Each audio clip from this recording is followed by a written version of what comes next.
Continuamos. Canal UNAD TV en Red.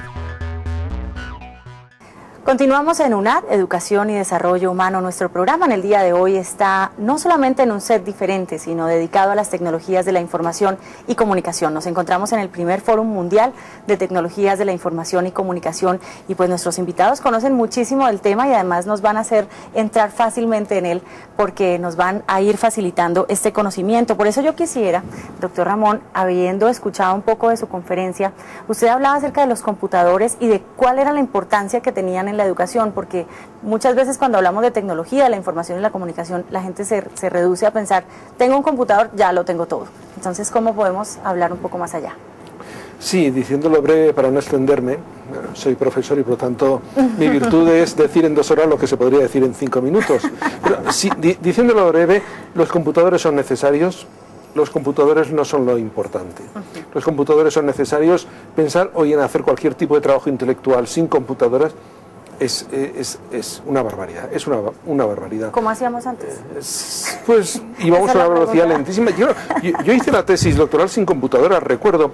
Cogí una revista que me llegaba con 3 meses de retraso donde encontraba un astra que me decía que un artículo me interesaba. A partir de entonces lo pedía por préstamo internacional a la biblioteca y al cabo de 3 meses me llegaba, pagando cada hoja fotocopiada a precio de oro. Como resultado, si alguna vez iba a una universidad extranjera, llegar a Canadá era ir directo a la biblioteca a buscar contenidos. Hoy, una persona que esté en el último rincón en Magallanes, en Ushuaia, en el último rincón de este continente, puede estar absolutamente al día de todo, puede llevar el nivel del laboratorio más avanzado de los Estados Unidos a través de Internet. Así. Doctor Leal, en el caso de la universidad, como lo decíamos un poco al principio, pues esta posibilidad de llegar a todos esos municipios, igual el computador no es lo único, no es la esencia. ¿Qué más se necesita para que haya educación a través de las TICs? El computador es herramienta. Yo creo que lo que se define hoy son plataformas muy abiertas, inclusive las propias plataformas de la web, como una alternativa para que las personas tengan una ventaja que no se tuvo antes. La definición sobre la variable tiempo y espacio, que eran indudablemente limitantes y son limitantes aún en la educación convencional. Cuando usted puede desarrollar un proceso educativo en donde tiene la capacidad de administrar su tiempo, de definir su espacio, pero al mismo tiempo de interactuar con redes sociales, no solamente con un grupo pequeño en un salón de clases, sino inclusive con grupos en cualquier lugar del mundo, por intereses comunes, puede desarrollar unos procesos de investigación muy importantes. Doctor Bartolomé, usted lidera el Laboratorio de Medios Interactivos de la Universidad de Barcelona, pero para nosotros no es tan claro qué es lo que hace ese laboratorio. Quisiera que nos ayudara porque sin lugar a dudas es la pauta para el resto de conocimiento que vamos a adquirir a lo largo de este programa. Es un grupo de investigación, está consolidado, reconocido por el Gobierno de Cataluña y tiene el máximo nivel dentro de todos los grupos de educación y de comunicación de Cataluña. En la última convocatoria obtuvo la puntuación más elevada, la segunda puntuación más elevada, el segundo grupo más elevado en Cataluña. Como grupo de investigación agrupa investigadores que trabajan en relación a los medios digitales interactivos, pero con diferentes líneas. Hay investigadores que trabajan el tema del arte, hay investigadores que trabajan el tema de la inclusión, ¿no? Que trabajan el tema de los grupos minoritarios o marginales, y algunos como yo nos movemos en el campo del multimedia y de la educación. Es un grupo amplio, es como hoy en día se realiza la investigación, mediante grupos de investigación potentes y fuertes.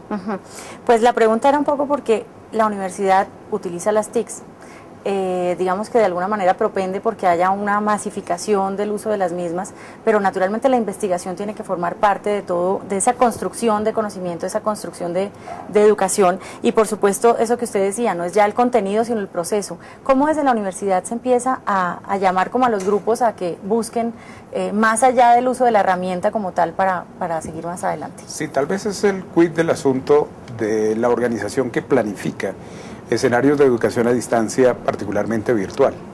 Se trata primero de definir, más que los contenidos, cuáles son los objetivos que se buscan en términos del desarrollo del aprendizaje. Son clave los objetivos, pero además establecer un uso apropiado de las diferentes herramientas que hoy brinda las plataformas virtuales.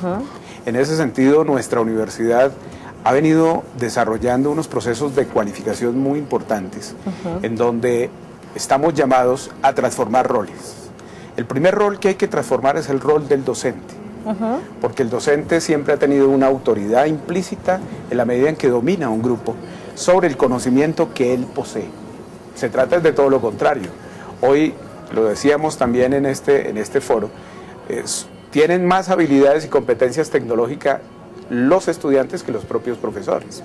Y desde esa perspectiva, entonces, la orientación sobre el desempeño del rol es fundamental. El profesor ya no es un dador de conocimiento, es un orientador, es un motivador, es un facilitador que tiene la necesidad de reconocer previamente esos objetivos que se han planteado en los currículos de cada uno de los programas para orientar el desarrollo no solamente del proceso de incorporación de conocimiento, sino de aplicación a través de la investigación. Hace un tiempo, ¿sí?, se pensaba que la educación a distancia no se podía hacer investigación, de ningún tipo.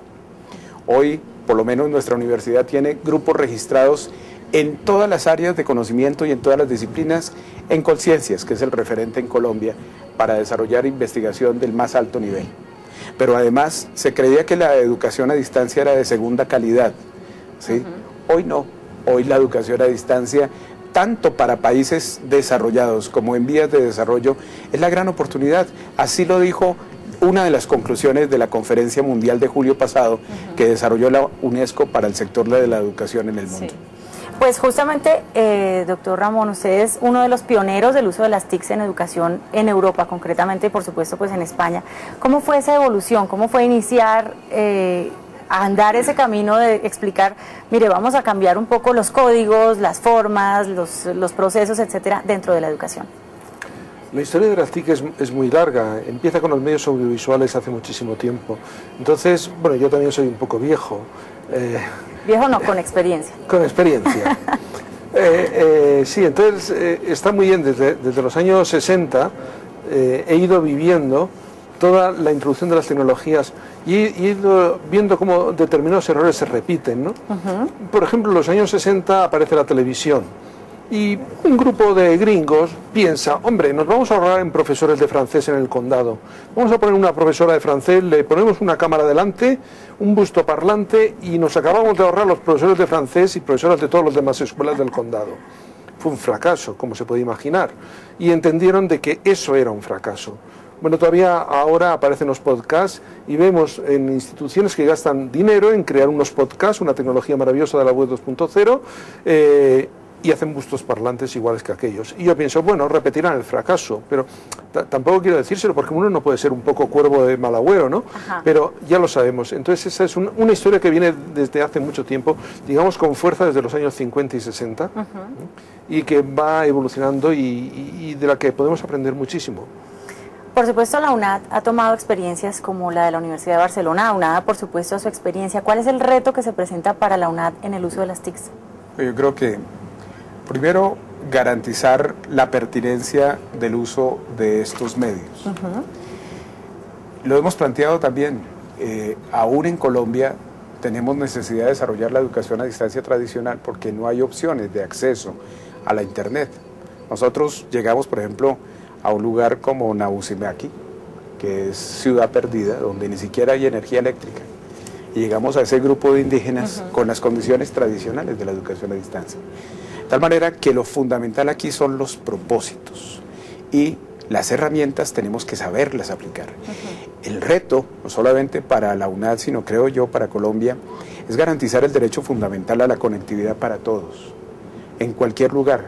Yo creo que se trata precisamente de ubicar esa oportunidad educativa no solamente con calidad, sino particularmente con garantías de permanencia, con una oferta educativa que sea abierta, que sea ojalá en el tiempo el estudiante quien defina qué tipo de contenidos y qué tipo de orientación quiere tener sobre sus propias motivaciones, lo que hará que su pensamiento autónomo y el desarrollo del aprendizaje significativo él mismo lo esté regulando y lo esté potenciando. Ya regresamos con Canal UNAD TV en Red.